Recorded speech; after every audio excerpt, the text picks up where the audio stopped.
इधर देखो, अब बताओ, रो के नहीं, बताओ सही से बताओ, रो के। तो सबक क्यों याद नहीं करा?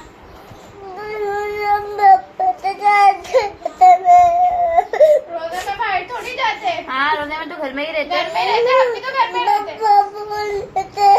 पापा ने बोला रोजे में बाहर चलो, पापा भी रोजा था। फिर तो तुम्हारा रोजा टूट गया। अब तुम बाहर चले गए तो तुम्हारा रोजा टूट गया। सही है,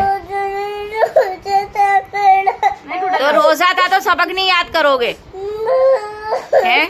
हाँ, मुझे तो रो क्यों रहे हो हैं? सबक याद नहीं है इसलिए रो रहे हो हैं? कल